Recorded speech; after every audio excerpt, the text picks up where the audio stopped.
This is a production of the City of Barrie Network. Please take a moment at the end of this video to acknowledge the local businesses that support your community.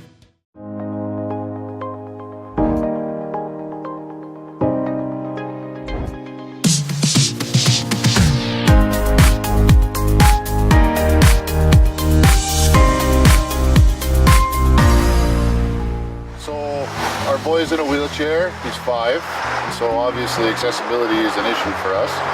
And we decided to try and take a walk down one of the paths here in Barrie, and my wife and Jaxon found out that it was all chained up and there was no way to get down and go acorn picking for some Christmas decorations.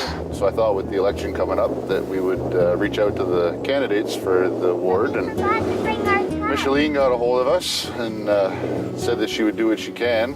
And the next day the chain was taken down, but unfortunately it was raining, so we couldn't use the path. And then the next day the chain went back up again. And parks are definitely an issue, getting in and out of parks.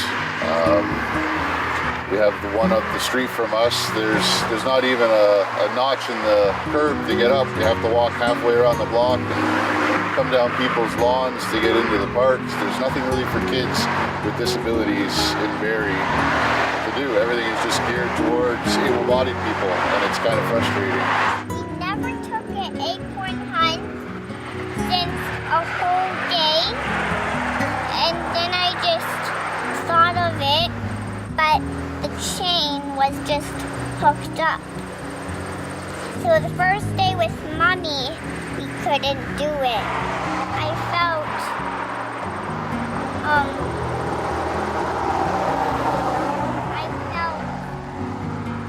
like nothing.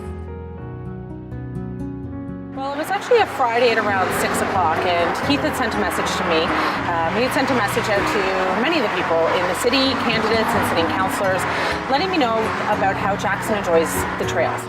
I understood that the training was there to keep out ATVs and power vehicles, but I know that the intention was never to limit accessibility to residents in the ward. Now, it is Friday evening. I wasn't sure I'd be able to get in touch with anyone, so I actually started reaching out to the city.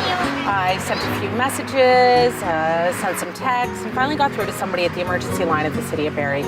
I told them about what was happening and how it was a beautiful weekend ahead and they'd like to be out here. So finally, someone from Parks Department named Chad gave me a call back.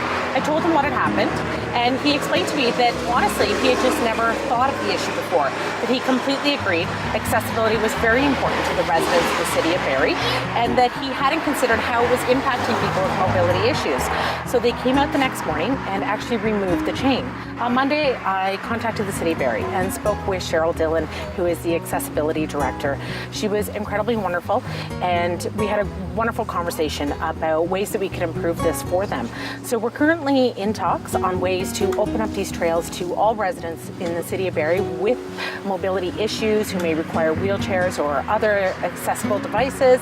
And we're also in talks about how to make the park closest to Jaxon's house more accessible to him specifically. So in 2019, we're looking at having the paths to his park widened so that his wheelchair will be able to get there, and a new swing added so that he can play with all of his friends and all the other kids in our community. One of the big issues we have about accessibility here in Barrie is the fact that a lot of our small businesses don't have ramps leading up into them. So, you look at all those strip malls and everything, anything that was built before 2015, there's this complete absence of ramps up. And so you end up with these little lips, these little steps that are impossible for somebody like me to be able to scale. Another issue is places where they've done the curb down, but then they've missed a section between the curb and the parking lot or the roadway, so there's a gap, and somebody like myself can't necessarily clear that gap. There's buildings in the city that are medical buildings that have carpeting on all the hallways. And for somebody with energy impairments like myself, I can't actually wheel myself on the carpet, so I can't get myself to a doctor's appointment independently.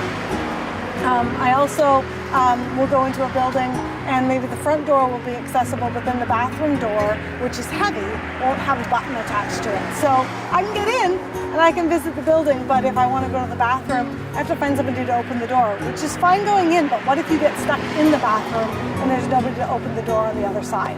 to get back out. So those can be some really big issues. We've got some great people in the city working on this. Cheryl Dillon has been fantastic, but she's one person, and I think it's something we have to work together as a whole community to say we want everyone to be able to participate equally and actively in this community.